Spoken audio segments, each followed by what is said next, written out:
Would you call yourself a socialist? No. You've never told a lie in politics? No. See, somebody sent me a video actually last Friday, and it had you talking at the Socialist Youth, whatever it's called. Yes. And you mentioned the word comrade about 4 times in a minute. What was that about? It was a rally, and I would have been about 25 years old. Comrade. So comrade. That was in 2009. Oh, well, I can't remember which country it was in. Has it changed since those days? No, not particularly. No. Morning, Grant Edwards here from LibertyNZ, and today I'm having a conversation with Kevin McCracken from Starve the Beast. Good morning, Kevin. Good morning, Grant. Now, we had a chat yesterday and also this morning before we went on air about mortgages, and you said that it's a pretty in-depth thing, but you brought to light some very interesting things about enduring power of attorney and mortgage memorandums and all those things that we never look at, we just sign. And so I'd really love to hear what you've got to say as to whether the banks actually do have authority to take a house to a mortgagee sale if you got behind, or by what authority do they have that? And it's all about authority, isn't it? Yes, it's very much so. Yes. So they think that they have authority over us. And so you just tell us about what we thought they had. An enduring power of attorney, which is what I thought all mortgagees had over your property. Right. When you had a mortgage with the power of attorney is an irrevocable power of attorney. So when you go back to the bank and said, I want to remove the power of attorney, they say you cannot because it's irrevocable. It cannot be done. So the biggest problem we had was we had to go searching for the booklet or wherever the information was that housed the power of attorney clause. The problem was that when it came to signing all the loan documents with the lawyer or the mortgage documents, there was actually no mention of a power of attorney. That was not disclosed to us, and everyone I've talked to, it has never been disclosed, even though they say that the major terms have been disclosed to you within a mortgage, or the lawyer is supposed to disclose them.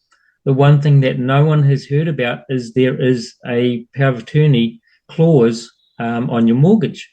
The problem with that, yes. Oh, so when you went to the bank, they had nothing in writing to show you that they had an enduring power of attorney over you or your mortgage. That is correct. Yes, even the lawyer. The problem is that the booklet or the document called the memorandum of mortgage, and certainly in my case, it was not disclosed to me at time of signing the documents, and very, very few people have ever come across that memorandum of mortgage until we've highlighted the fact that there's a power of attorney. And that's a document that never gets signed or initialed, but it is actually a document that they disclose to LINZ. When you do the electronic transfer to LINZ, that memorandum with a particular number is put on that electronic transfer. It is sent to LINZ, and LINZ, they take it as that is your security agreement, is that particular document. And that is the power. So when you look at your, go to LINZ and get a copy of your title, and at the bottom it says interest. And under interest it state the bank with a mortgage, and it'll have a particular number. Well, that is actually the new memorandum of mortgage number, which is actually a security number, and that is what gets on-sold by your bank to whoever wishes to buy it, whether it's on the bond market, wherever the banks are selling to generate capital. That number is actually the one that is being sold. Wow. So, yeah. This has opened up a can of worms, isn't it? Very much so. Yeah. That's just a small aspect of mortgages that we had no ideas about. So, we're trying to find whereabouts or who actually buys up these mortgages, because once a mortgage is sold, it actually states within your, depending on the bank, but it'll state within your agreement that whoever buys the mortgage, they become the new security interest, and your bank passes on its rights to the new security agreement. So realistically, whoever purchases your mortgage, being the new security agreement, if you stop paying your mortgage, technically your bank has no right to actually come after you, because they are no longer in possession of your title or of your security, your security agreement. Because quite often they'll sell the property, and if there's anything still outgoing, they'll take you and bankrupt you. Very much so, yes. So they don't have authority to do that, do you think? Well, you're questioning it.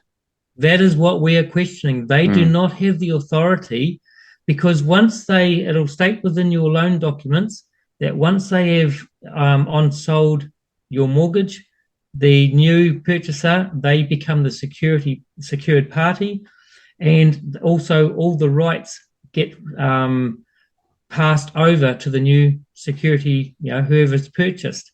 Very interesting. When that happens, it would release your bank.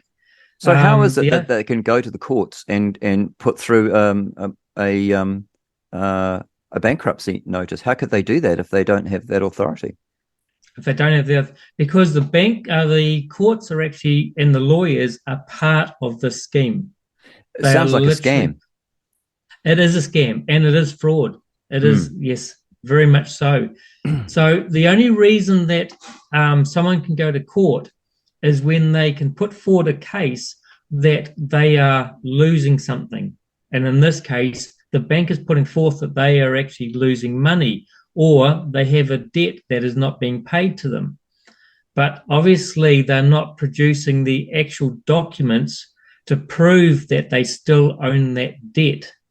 So if it's secured by a property mortgage, if your loan is secured by the house or the title, and then they on-sell that mortgage or title, whatever they do, then they shouldn't really have, even if they lose money, they shouldn't really have any comeback on you.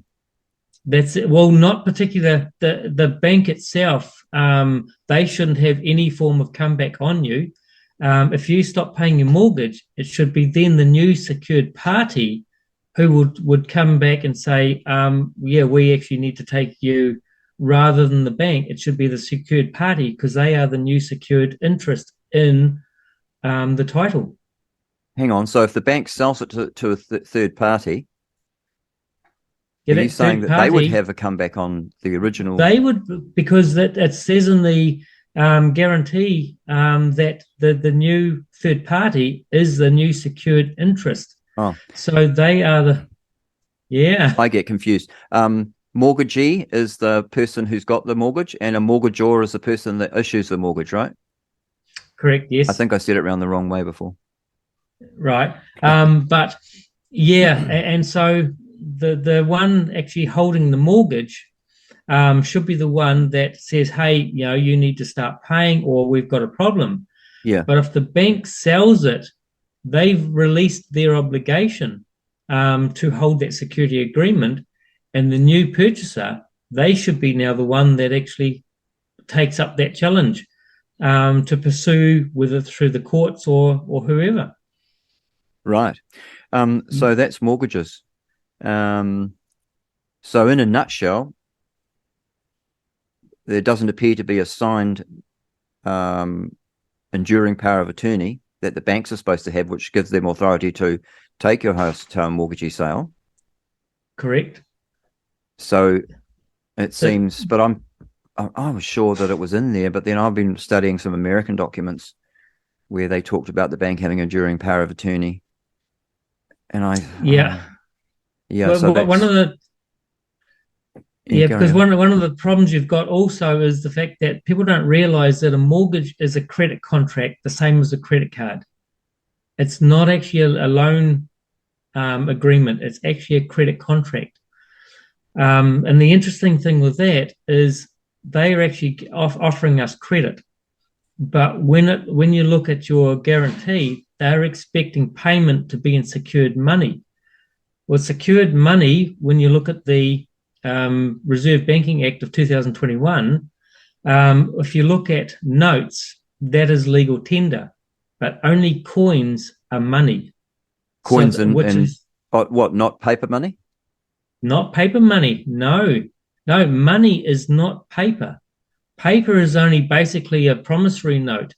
Paper is only legal tender, whereas coins are legal tender. I thought checks were a promissory note. So yeah, it's because when you look at your note, there is no dollar value basically on it. It's only a piece of paper with numbers now. That is so it's basically I don't have any money. Sorry? I don't have any money to look at. So basically, you can almost look at it as a piece of paper for bartering. It used to say legal tender. Yes, they just call it legal tender. But whereas coins are actually money, because coins can be gold, silver, nickel, it still has a value. Right. And that is showing that a coin has more value than a note. A note actually has no value. Okay.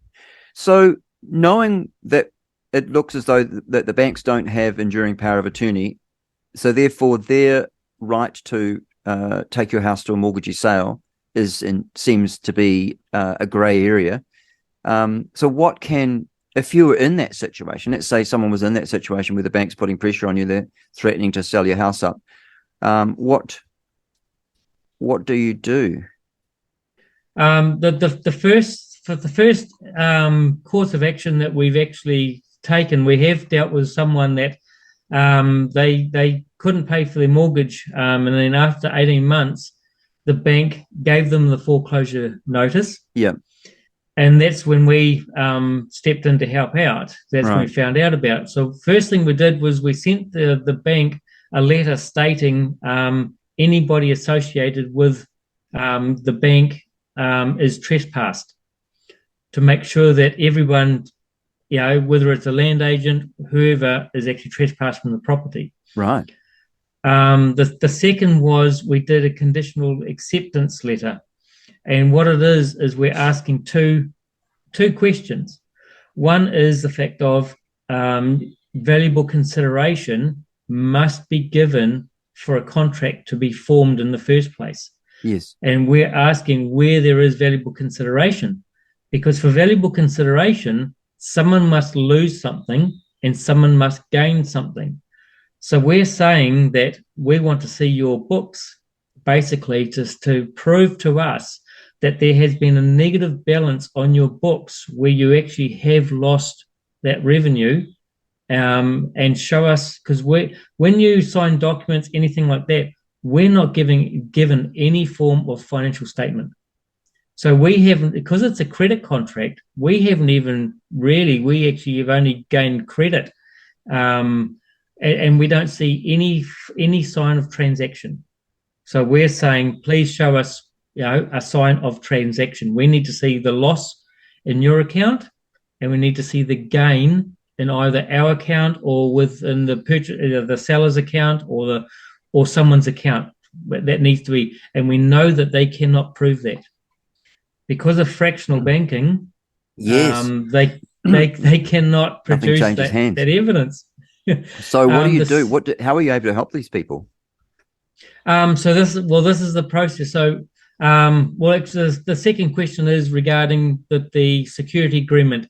We want proof that you haven't sold it, because if you haven't sold it and you can produce the original copy to us, then you have a claim against us. If you have sold it, you no longer have a claim against us.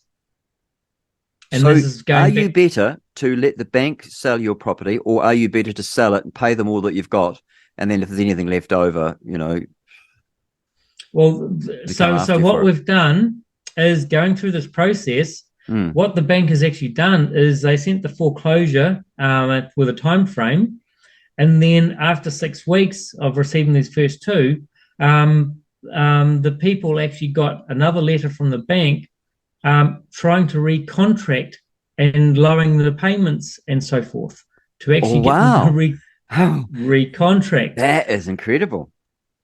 So this is, I mean, what we're doing is something that basically, from our knowledge, has never been done in this country. No. So, I mean, we are still progressing. So basically, we haven't finished with these letters. The first one is your conditional acceptance. The next one after that is notice of default. These are letters that you write to the bank on their behalf. Yes, they're template letters. Yeah. So we've set them up as template letters that anybody, if they contact us at, so the email address is starvethebeast2021@outlook.com. I'll put that in the description of this podcast. Yeah, or you can go onto the website, onto Facebook page, Starve the Beast 2021. Yeah, what was it? Starve the Beast. You can also go onto another page we've got called Starve the Beast 2022, where all the documents, without having to interact with anybody, you can actually just download all these documents. That's okay. That's good. So that's where all your support documents are and templates and things like that. Yes. Yep. So that's really good. These letters that we're doing at the moment to the banks. Yeah. Very shortly, we've templated the first two. I'm about to template the third one. The third one, which is notice of default if they don't answer you. And then if they don't answer that, then you give them an opportunity to cure. So that is basically reiterating the two questions that we originally asked, because within their contract system, within maritime law, everything is done in threes. You must do things in threes. Okay, I've heard that before. Yes, that's why we use this process. It was probably you told me that yesterday. Everything in threes. So the sort of people that would require some help would be people that had been that had lost their jobs through the vaccination program, the so-called the gene therapy, and either left because they didn't want to get the jab, or they were told to leave because they didn't want to get it. What they call it, mandated out of a job, but the whole word mandate isn't a law. I think you told me that yesterday, that they try to make it seem like it's law, but it's not law. It's just a suggestion. Yep. It's not law until you consent to something. So then that mandate becomes law because you've consented to it. Right. So therefore, the company then would be responsible, and that would be where someone like Liz Lambert comes in employment law. Yes. Right. Yes, quite correct. Yep. Okay. Well, that's really good. And so are most of the people that you talk to, are they people that have been mandated out of a job, for want of a better term? Yeah, they've either been mandated or even people are actually, once they've learnt that they have been deceived with their mortgage, that is also where it's a case of, if you're paying into a fraud, you're part of the fraud. And the worst thing about it is the fact that you're the only one that has signed these documents. The bank hasn't. So if this ever goes any further, the bank has no liability. All the liability falls on your shoulders. Oh, I see what you mean. Because you're the only one that signed. So if you prove, or if this is proven that, mortgages are fraud, where does the liability fall? So how do we get money to buy a house in the future? And this is going to be the real problem. At the moment, inflation is basically working against us. Yeah. Because of the fact that we can keep on borrowing money, that creates inflation, because that then pushes the prices of houses up. So the more people that can actually borrow money and buy houses, it's supply and demand. The more demand there is for a house, they're going to push up the price of inflation. As soon as the interest rates start climbing and the banks say, well, we can no longer lend, or people can't buy houses, well, the house prices are going to drop, and they will shortly significantly drop. And even to the point where then people can possibly start looking at entering into the housing market, or if everybody, let's say, for instance, that we actually said right, mortgages, and we prove that mortgages are fraud, which means that once we prove that, all contracts or all mortgage loan contracts are actually fraud, it means then they're null and void. So if somebody, let's say, buys a house for let's say $500,000, and in 2 years' time they say, well, my contracts no longer exist, so but I've only paid probably $20,000-$30,000 towards it. So realistically, that actually only owes me $30,000, let's say. So if you actually sell it for $50,000, well, for a start, you're going to be doing well. So in some respects, we can actually recreate inflation in itself. Or we can go back to the old days where housing, land was passed from generation to generation. I think what we need to actually create a new system. That's the biggest thing.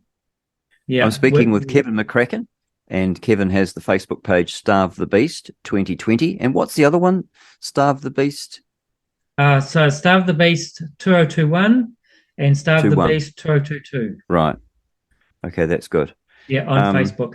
Interest rates are prophesied, projected to peak at 9.6 next year %. But realistically, interest rates need to be above inflation. And if the inflation rates they're giving you at the moment, if you go back to the 1980s, how they actually measured true inflation, we would be more up around the 18 to possibly 22% is our true inflation rate. I had a mortgage of 18.5% when in the 80s. In the 80s, correct. And that was because they had, for inflation to come down, you've got to get interest rates above inflation rate. Yeah. So for that to happen, you need to actually create the true inflation rate and not the one that's projected at the moment, because the higher the inflation, the better the government likes it, because it reduces their debt.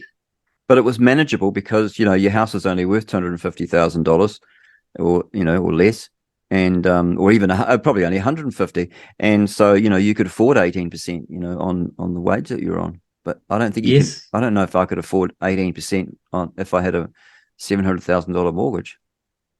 No, but what will happen is, as these interest rates do increase, and that's where people are going to get into trouble, far as and what we're doing with these mortgages, I can foresee that people are going to struggle financially. There's probably going to be a lot of potential foreclosures. So this is what will actually even apply, for those that were mandated out of their jobs. Have you been able to stave off a bank foreclosing on someone that you've been dealing with, you've been talking to? Like I was saying, I mean, there's people that they got the foreclosure letter and then now they want to recontract. That's the best that we've got so far, where we know that we can actually hold them at bay. Right. We're just discussing at the moment whether we actually become more aggressive and actually take this to court. And that is looking like the way we're going to go. Oh, really? So that we can create a precedent in regards to this. Because people that have tried taking banks to court and so forth have gone down the reasoning of to do with what was it, what's that word, where that they just make money out of thin air, basically, All right. Whereas no one has come from the angle of the memorandum, the irrevocable power of attorney, anything like that. No one has come from these angles or avenues in regards to dealing with banks. So why would the banks? Why would they loan you money? Well, they don't really loan you money, do they? But why would they go ahead and issue you with a mortgage, and they haven't got the documentation sorted out properly? Seems irresponsible. Because basically what it is when you sign your loan agreement, it's always about 3 or 4 days after you'll get a phone call from the lawyer to say, yes, you can come and sign the documents. Yeah. The reason for that is when you've signed those loan agreements, that's basically that's your promise to pay. That becomes your security agreement, or the beginning of it. Yeah. So they take that security agreement to the Reserve Bank and says, like, we want to, we want this amount of money, to loan to, these people. Right. So what the bank does is they go and increase that money tenfold, and then they'll take that, they'll give the initial money they got from Reserve Bank back to it within 3 days and say, no, we're cancelling this contract. And then they will actually loan you money that they've created out of fractional banking, loan it to you and charge interest on top of that. Yeah. And then once you've signed the loan documents at the lawyer, then they will also sell that security agreement on to make money also. So then they're making money from all different directions. It becomes quite involved. Oh. Now, the interesting thing about this is I looked into it from the point where if, what gives them the right, basically, the moment they sold it and it becomes another, the other people become the secured interest. Oh, this is after a mortgagee sale? No. So once you've signed the loan documents at the lawyers, yeah, and then probably the next day the bank sells your mortgage to make money on it. Oh. The moment they sell it, they actually have no right taking money from your account to pay that mortgage because they no longer in possession of it. And you're absolutely sure of that? That's what we're actually going down this avenue now about. That's why we need to find out, to make sure that whereabouts is our actual loan documents. Where is that security? Who holds that security agreement? Because I know for a fact that my indemnity and guarantee document I signed states that when they sell it, they sell the rights. Yeah. So if you sell your rights, you no longer have any. So that means then that basically if they are actually still taking money from your account and you're thinking that you're paying the bank because they have your mortgage or the debt to them, in actual fact, they're actually stealing from you. This is very good, Kevin. We are fast running out of time. Kevin McCracken from Starve the Beast on Facebook. I would love you to come back. Would you come back and talk to me about allodial title and the problem with the word allodial, and explain to me how we can put our, or perhaps a better way of doing it might be native title. I think you mentioned that yesterday, and I'd love you to come back and talk to us about that. Would that be all right with you? No problems at all. That'd be great. Well, thank you, Kevin. Thanks for coming along, and I look forward to hearing from you again on allodial title or native title, and what's the difference. Yes, certainly. Thanks very much. Right. Thanks for having me. People should not be walking around with masks. Let me just state for the record that masks are not theater. Wearing a mask might make people feel a little bit better. And masks are protective. But it's not providing the perfect protection that people think that it is. There has not been any indication that putting a mask on and wearing a mask for a considerable period of time has any deleterious effects. There are unintended consequences. People keep fiddling with the mask and they keep touching their face. And can you get some schmutz sort of staying inside there? Of course. You do not need to wear a mask indoors if, in fact, you've been vaccinated. Good that you're vaccinated, but in a situation where you have people indoors, particularly crowded, you should wear a mask. So even if you are vaccinated, you should wear a mask. That if, in fact, you are vaccinated, fully vaccinated, you are protected, and you do not need to wear a mask outdoors or indoors. When the children go out into the community, you want them to continue to wear masks. If you look at children outside, particularly when they're with the family, walking down the street, playing a game or what have you, don't have to wear a mask. The Academy of Pediatric actually makes that recommendation that children should be wearing masks from 2 years old onward. And you're asking now, if your child is a member of your household, can you walk outdoors with your child without a mask? According to that chart, the answer is yes. But the child can't, not to beat it to death. Yeah.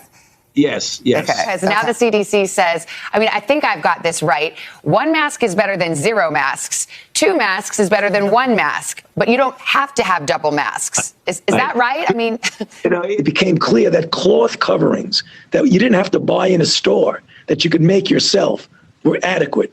And then you want it to fit better. So one of the ways you could do it, if you would like to, is put a cloth mask over, which actually here and here and here, where you could get leakage in, is much better contained. And are you a double masker, Dr. Fauci? It looked like you are. Yeah. Well, it was all very complicated for someone like me. You know, this is so new, isn't it? It is. I was in Christchurch last night, you know, like I was saying to the assembly up there in Rolleston, and people are just literally shaking their heads. You know, that they've never heard anything like this. Yeah.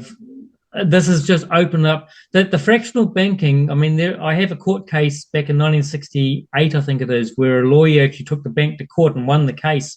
Wow. Through fractional banking, and other people have tried it, and it's sort of been hit and miss. Right. Nobody's ever gone down this avenue before. Maybe that's what that lawyer that won went down.